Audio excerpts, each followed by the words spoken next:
안녕하세요. 장미꽃향기입니다. 아까 편의점 근무를 서면서 전화벨이 울리더라고요. 그래서 전화를 받았는데 제가 저도 모르게 네, 장미꽃향기입니다 이렇게 멘트를 한 거예요. 그래서 순간 당황했는데 그쪽에 손님도 당황하신 것 같아요. 그래서 죄송합니다. 여기 이마트 편의점입니다. 그러니까 유튜브 한지 얼마 안 됐는데 저도 모르게 장미꽃향기입니다 라는 게 이름이 된 것 같아요. 그래서 제가 낮에는 펜션 운영을 하고 또 오후에는 편의점에서 근무를 하고 굉장히 많은 에너지를 쏟아내고 있는데요. 그러면서도 어쩌다가 유튜브를 시작하게 돼서 유튜브를 또 나름대로 또 열심히 하려 했잖아요. 그랬더니 몸에 좀 무리가 와서 조금 쉬었어요. 낮에 활동하는 것도 에너지가 굉장히 많이 소비가 되는데 저녁 시간까지 그렇게 했더니 몸이 조금 무리가 와서 또 맛있는 거 많이 먹고 또 충분히 휴식을 취하고 있어요. 그리고 또 동생이 언니가 또 아프다 그러니까 와가지고 조금 도와주고 있거든요. 그래서 원래는 자꾸 자라고 쉬라고 그랬는데 제가 좋아하는 그 북튜버 님이 계신데 거기 채널에서 또 책을 읽어주니까 나도 책 읽어주고 싶다 라는 생각이 들어서 저녁에 책 좀 읽어주고 자야 되겠다 생각하고 책 읽으려고 왔어요. 그래서 여러분한테 책 읽어드릴게요.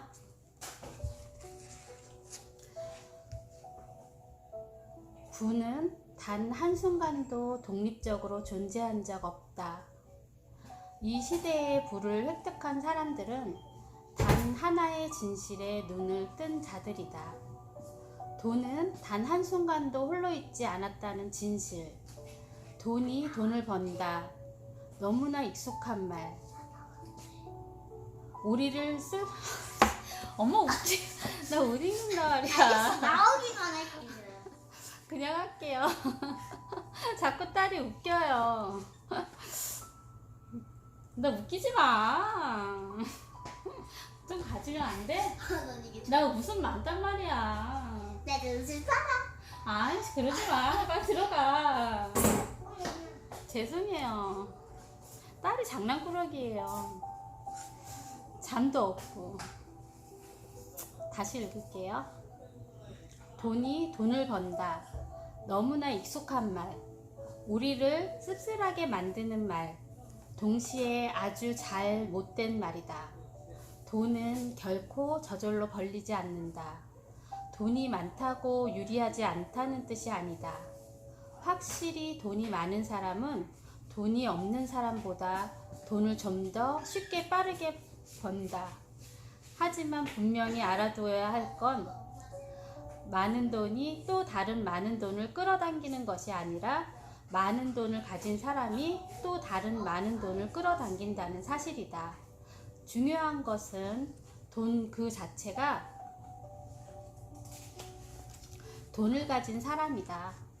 돈을 많이 가진 사람은 어떤 이유에서인지 그렇지 않은 사람보다 조금 더 빨리 그리고 더 쉽게 돈을 번다. 특히 자신의 능력으로 돈을 번 사람들에게서 이런 모습은 두드러진다. 자신의 힘으로 불을 거머쥔 사람들은 돈을 끌어당기는 능력이 남다르다. 돈을 버는 과정을 통해 돈이 어떠한 형태로 불어나는지를 깨달았기 때문이다. 그 깨달음을 아직 얻지 못한 사람들에게는 그저 돈이 돈을 버는 것으로 보인다. 한때 10억 원을 벌어본 사람엔 당신. 한때 10억 원을 벌어본 사람이 한순간에 망하여 자산이 100만 원으로 줄었다고 해보자. 그리고 당신 또한 현재 자산 100만 원을 가지고 있다고 해보자. 당신과 한때 10억 원을 벌어본 사람이 자산 100만 원에서 시작해 10억 원을 가지기 위해 노력한다면 누가 먼저 목표치에 도달할까? 당연히 한때 10억 원을 벌어본 사람일 것이다. 이유는 간단하다. 그 사람은 부를 만드는 과정에서 부란 무엇인지 돈을 어떻게 버는가에 관한 깨달음을 얻었기 때문이다. 현재 그가 가진 자산은 비록 100만 원이지만 그는 10억 원으로 도달하는 가장 빠른 길에 오를 티켓을 쥐고 있는 셈이다. 당신에게 돈을 벌어볼 경험이 없다면 당신의 자산 증식 속도는 절대 결코 그를 이길 수 없다. 그럼에도 우리가 돈을 번다고 말하는 이유는 그 말이 곧 면죄부가 되어서다. 사람이 아니라 돈이 문제라고 생각하는 게 편하기 때문이다. 돈을 번다는 말은 당신 하지마. 아니 엄마 내 핸드폰 충전해줘야 돼? 알았어요. 말은 당신을 안심하게 만든다. 어차피 세상은 가진 자들이 더 가질 뿐이니까. 제발 하지마. 빨리 들어가서 자. 내가 돈이 없는 건 나의 잘못만은. 울지 마. 하지마, 빨리 들어가. 개구쟁이 저거. 나 근데 꼭 충전해줘야 돼. 알았다고요. 그러기 전에 충전해줘야 돼. 알았다고요. 죄송해요. 빨리 들어가. 문 닫아줘. 나의 잘못만은, 근데 이거 나의 게으름만은, 나의 귀찮음만은 나의 탓맛은 아니라고 스스로를 위로하게 만든다. 나와 비슷한 처지였으나 돈을 많이 번 사람들은 어쩌다 운이 좋은 사람뿐이라고 생각하게 만든다. 죄송해요. 또 찍으려니까 힘들어서 그냥 갈게요. 이해해주세요. 그리고 돈을 번다는 말은 당신으로 하여금 나는 돈이 없기 때문에 부를 이룰 수 없다고 생각하게 만든다. 미안한 이야기지만 이 역시 착각이다. 많은 사람들이 가능성의 시대라 말한다. 돈이 없어서 부를 이룰 수 없다고 말하기에는 지금 도처의 가능성이 널려 있다. 하지만 그 가능성의 실체가 왜 유독 보통 사람들에겐 보이지 않는 걸까? 가능성은 도대체 어디에 있으며 어떻게 활용해야 하는 걸까? 실체가 무엇인지 정확히 모르지만 동시에 우린 늘 기대한다. 어디선가 큰 돈을 손에 쥘 수 있는 쉬운 길이 나타나기를.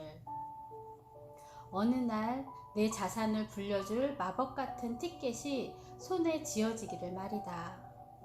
그리고 당연하게도 누구나 원하는 그 티켓은 결코 아무에게나 쉽게 주어지지 않는다. 곱하기의 대상이 보이지 않는다.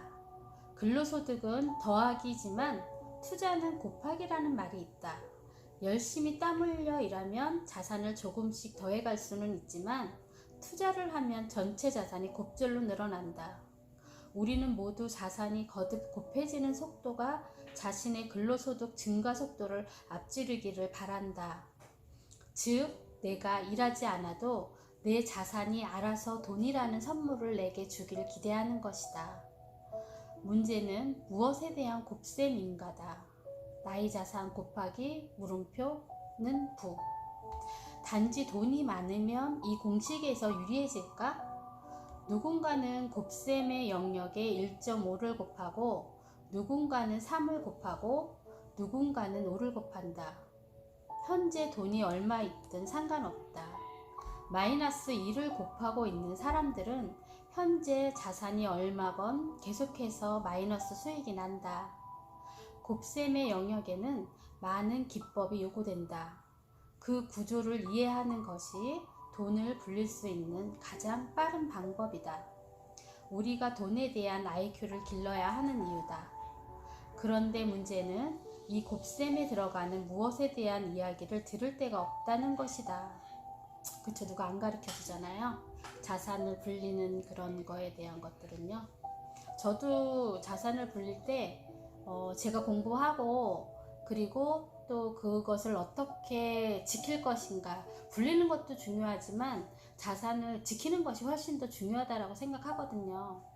불려놨다가 한 방에 그게 갑자기 사라지거나 없어진다면 굉장히 허망한 일이잖아요. 그래서 재산을 불리는 것도 중요하지만 재산을 지키는 것이 훨씬 더 중요하다라고 저는 생각을 해요. 그래야 그 자본이 있어야 그 자본력을 가지고 어떤 기회가 왔을 때 그거를 다시 이끌어서 그 시너지를 가지고 지렛대 효과를 볼 수 있는 많은 일들을 만들어 갈 수 있기 때문이죠. 그리고 내가 모든 거에 대해서 조금 더 알게 된다면 훨씬 더 부를 더 늘리기가 쉽게 되겠죠. 그런데 문제는 이 곱셈에 들어가는 무엇에 대한 이야기를 들을 데가 없는 것이고, 자산의 총액 즉 원금을 무엇든가 곱해야만 이 수식이 완성되고, 그 곱셈의 대상이 부의 증식, 속도를 좌우하게 되는데, 돈을 번 사람들은 이 무엇에 대한 이야기를 하지 않는다. 돈을 벌어본 사람들의 어떤 깨달음, 지금 시대가 만들어 놓은 어떤 가능성, 곱셈의 수식을 완성시킬 어떤 마법과도 같은 장치, 해킹 같은 묘수가 분명 존재하는데, 그들의 입을 통해 들을 기회가 없으니 무엇인지 알기도 어렵고 보이지도 않는다. 눈에 보이는 것이라곤 결과들이다. 누가 주식으로 수억을 벌었다더라, 어디 아파트를 샀더니 몇 억이 올랐다더라 하는 결과들 말이다. 결과는 아름답고 매혹적이다. 보이지 않고 알기도 어려운 수식을 아는 것보다 결과에만 현혹되는 이유다. 혹여나 고수들이 과정을 이야기해도 듣는 이들은 그래서 결론만 알려달라고 아우성이다. 곱셈이 무엇으로 이루어지는지를 이해하면 여러 상황에서 그것을 응용할 힘이 생기는데도 말이다. 과정은 무시한 채 결과에만 주목하면 어떻게 될까? 이 이야기 저 이야기에 기웃거리게 된다. 겉만 핥다가 손에 쥔 건 없는 채 끝내게 된다. 재테크는 물론 커리어 전반에서 이루어지는 심각한 오판이다. 성실하면 부자가 되는 시절이 있었다. 20%의 금리가 보장되던 황금기. 한 번의 입사와 한 번의 퇴사로 노후를 보장받을 수 있던 시대가 한때 있었다. 하지만 그 시절은 갔다. 우리가 살아있는 동안 아마 다시 오지 않을 것이다. 그럼에도 우리는 여전히 목을 축일 오아시스 하나쯤 어딘가 있지 않을까 기대한다. 그래서 우리는 결과에만 목매며 새로운 무언가를 찾아 기웃거리는 돈의 유목 생활을 시작했을지도 모른다. 있을지 없을지도 모를 오아시스를 찾아서 이곳저곳 돈의 세상을 정처 없이 떠돌아다니면서 우리는 수익률이라는 말에 집착하게 된다. 펀드 상품을 봐도 몇 프로의 수익률을 주는지를 먼저 보고, 주식을 해도 내가 산 주식이 어느 날 연속 상한가를 맞아 2~3배의 대박 수익을 가져다 주길 기대한다. 하지만 수익률 역시 하나의 결과일 뿐이다. 그 수익률이 가정을 설명하진 않는다. 전 재산 1억 원을 들고 경마장을 찾아 하루 500%의 수익을 내는 사람의 미래는 절대 밝지 않다. 한때 번 돈은 신기루처럼 사라지고 그 사람에게는 앞으로 잃을 일만 남았다. 반대로 매년 고작 10% 남짓이 자산을 불리는 것 같은데, 얼마 지나지 않아 부자가 되는 사람들의 이야기도 들린다. 누구의 미래가 더 밝을지 자명하다. 내가 추구하는 건 지속 가능한 성공 방정식이다. 그러므로 나는 돈 놓고 돈 먹는 식의 결과적 수익률에 대해서는 이 책에서 다루지 않을 생각이다. 당신의 인생을 돈 놓고 돈 먹는 도박에 내맡기고 싶다면 이 책을 덮어도 좋다. 나는 투자자로서 그리고 7년간 증권 업계 선물 옵션 트레이더로 지내며 그 후로 스타트업 대표로서 성공의 요인을 찾아 헤매왔다. 단 한 건의 성공이 아닌 지속 가능한 성공 방정식을 나만의 방식으로 찾아내고자 했다. 아직 일가를 잃었다고 이야기할 수는 없으나 그 과정에서 성공한 사람들과 지속적으로 자산을 불려나가는 사람들을 보며 어떤 공략법이 존재한다는 사실을 확신했다. 투자자로서의 성공의 요인에 투자를 했고, 회사의 대표로서 성공 요인을 나만의 방식으로 재구성해 왔다. 나의 재주와 감에 의지하기보다 성공의 사례를 치열하게 연구하여 나를 위한 길라잡이로 삼는 과정을 거쳐왔다. 다양한 성공 공략법들 중에 내 자신에게도 가장 득이 되고 효과가 있는 것들을 추려내다 보니 결국 간단한 결론에 도달했다. 내가 지금부터 당신과 공유하고 싶은 건 이 결론에 대한 이야기다. 지금 세상의 거의 모든 분은 서로 연결되어 있다. 그 연결의 구조를 통찰하는 사람이 그 연결의 구조 속에 들어갈 수 있는 사람이 불을 거머쥘 수 있다. 다행히도 이 연결고리는 아직까지 누구나 들어갈 수 있도록 문이 열려 있다. 지금부터 이야기할 부의 공략법이자 부의 비법은 바로 이것이다. 성공한 선배들이 만들어준 공부 비법을 쫓으며 일정 수준의 성적까지 쉽게 올릴 수 있다. 게임을 할 때에도, 투자를 할 때에도, 운동을 할 때에도 마찬가지다. 삶 전반의 이 공식은 틀리지 않는다. 이 틀림없는 공식을 지금부터 같이 풀어보자. 여기까지 읽을게요. 아직 제가 읽는 거에 훈련이 되지 않아서 읽다 보니까 목이 메여요. 그리고 저도 누구한테 뭐 이렇게 돈을 버는 거에 대해서 배우지는 않았는데요. 제가 이제 살면서 조금 터득한 노하우는 일단은 다른 채널에서도 얘기를 하지만 종잣돈을 일단은 만들어서 그 종잣돈을 가지고 작은 사업부터 시작을 해서 부를 늘려가는 방식이 어떻게 보면은 부를 축적해 나가는데 굉장히 도움이 된다 라고 생각해요. 그리고 중간중간에 경제 공부도 하고 뭐 내가 취할 수 있는 여러 가지, 저도 경매 공부도 했는데요. 경매 공부를 처음에는 인터넷에서 공부를 했고요. 그리고 경매 공부를 찾아서 이렇게 뭐 북극성이라는 그런 사이트에 들어가서 굉장히 뭐 이렇게 질문 같은 거 있으면 가서 이렇게 보고, 나중에는 학원에 가서 또 배웠어요. 그래서 실전에 가서 또 권리 분석도 하고 임장도 다니고, 근데 그런 것들이 굉장히 도움이 되고 인쇄 수입을 얻는 데 도움이 되었다라는 거죠. 그러니까 이것저것 해보는 거예요. 내가 해볼 수 있는 거. 그게 부자가 될 수 있는 길로 이제 들어설 수 있다라고 생각을 합니다. 그래서 여러 가지 경험, 그런 축적들, 그런 것들이 부로 나갈 수 있는 길이구나. 그래서 공부가 필요한 거고, 우리가 재테크를 알아야지 그 사람의 마음을 알아야 장사를 할 때도 유리하잖아요. 내가 말을 하더라도, 물건을 팔더라도, 영업을 하더라도 말을 잘하거나 진심을 보이거나 뭔가가 있었을 때 이 사람이 끌림이 와서 물건을 사는 것처럼 내가 돈을 벌려고 그러면 부자들의 습성, 그리고 내가 부를 어떻게 가야 되는 것인가 꾸준히 공부하고 갈고 닦아야 된다고 생각합니다.